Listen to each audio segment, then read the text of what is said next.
Di tengah gejolak pasar global yang makin tak menentu, Presiden Prabowo Subianto mengambil langkah taktis yang cukup mengejutkan. Usai Amerika Serikat secara sepihak memperlakukan tarif 32% untuk produk-produk dari Indonesia dan mengancam Indonesia untuk jangan berani membalas, Prabowo tak tinggal diam. Dengan tenang, ia mengangkat gagang telepon dan dalam hitungan jam, terhubunglah 4 pemimpin utama ASEAN lainnya. Perdana Menteri Malaysia Anwar Ibrahim, Presiden Filipina Ferdinand Marcos Jr., Perdana Menteri Singapura Lawrence Wong, dan Perdana Menteri Vietnam Pham Minh Chinh.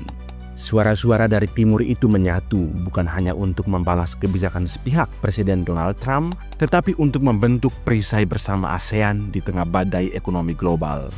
Dalam siaran resmi tim media Presiden disebutkan bahwa pertemuan virtual lintas negara itu berlangsung hingga larut malam, menunjukkan keseriusan dan urgensi langkah kolektif ini.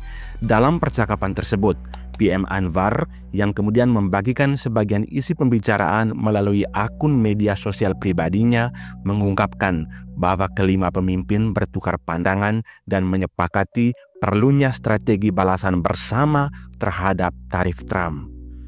Sementara strategi dirancang di Asia Tenggara, gelombang kekacauan ekonomi menerpa jantung finansial dunia Amerika Serikat.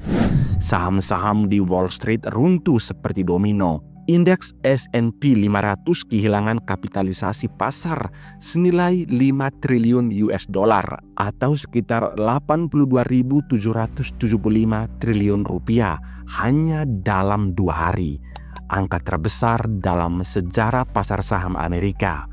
Dan bukan hanya itu, Jumat waktu New York, ribuan demonstran turun ke jalan dengan satu seruan yang menggema, "Trump bukan presiden kami." Demo masif ini tak hanya menuntut Trump karena kebijakan ekonomi, tapi juga pemecatan massal pekerja federal, pemangkasan dana kesehatan, dan deportasi imigran. Media CNN menyebutkan jutaan orang di seluruh 50 negara bagian turut serta dalam gelombang protes ini. Bahkan Elon Musk pun ikut jadi sasaran. Disebut-sebut sebagai simbol kolusi antara kekuasaan dan korporasi yang kian menjauhkan rakyat dari keadilan. Bursa saham Amerika Serikat tambah terpuruk akibat kebijakan tarif Presiden Amerika Donald Trump serta balasan dari anggota negara BRICS, yakni China, atas tarif tersebut. Hal ini pun bisa memicu perang dagang global yang mengarah pada resesi. Bursa jatuh setelah Kementerian Perdagangan Cina menyatakan pada Jumat 4 April 2025 bahwa mereka akan memberlakukan tarif sebesar 34% pada semua produk Amerika Serikat. Pernyataan ini mengecewakan para investor yang sebelumnya berharap kedua negara akan berunding terlebih dahulu sebelum mengambil langkah balasan.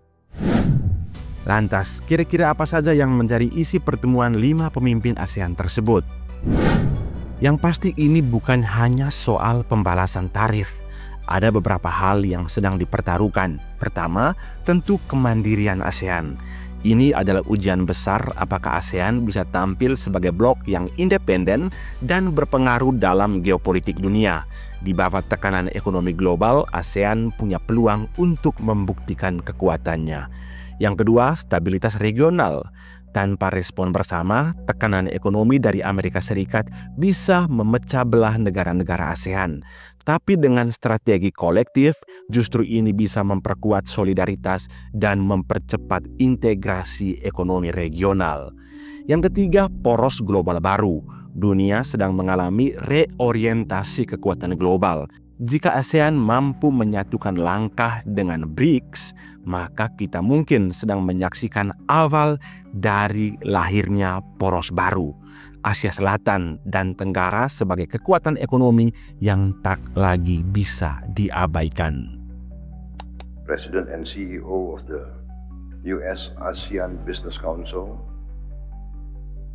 and distinguished members of the business mission of the US ASEAN Business Council to Indonesia 2024, Ambassador Kamala Lahdir, U.S. Ambassador to Indonesia, Ambassador Robert Blake, is Brian McPheeters here? He's not. Oh, not here. Okay. And ladies and gentlemen, first of all, I would like to welcome you, all of you, to Indonesia. But most of you who are domiciled here, I think, thank you for attending this morning meeting.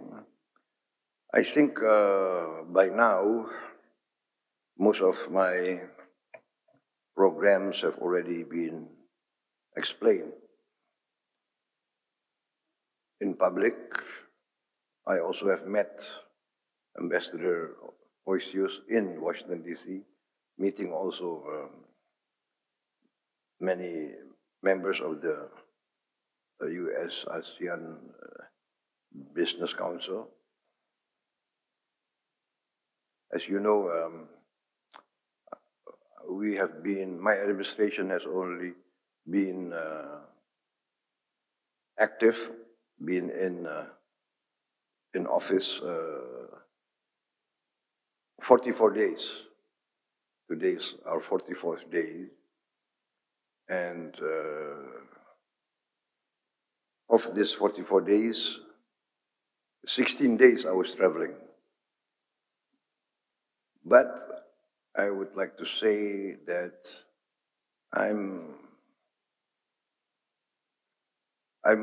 very satisfied with the performance of my administration in these 44 days. Most of the target that we have set for ourselves are being worked upon. Many of our commitments we have delivered, and I have to say that I'm very grateful to my team. Yesterday I had my third full cabinet meeting in 44 days. And I reviewed what we have done in 44 days, and I thanked my team, I thanked my cabinet for their performance. I was pleasantly surprised when I came back and my ministers reported what they have done. I think they are working very fast, and I think this is perhaps this will be one of the defining characteristic of our cabinet.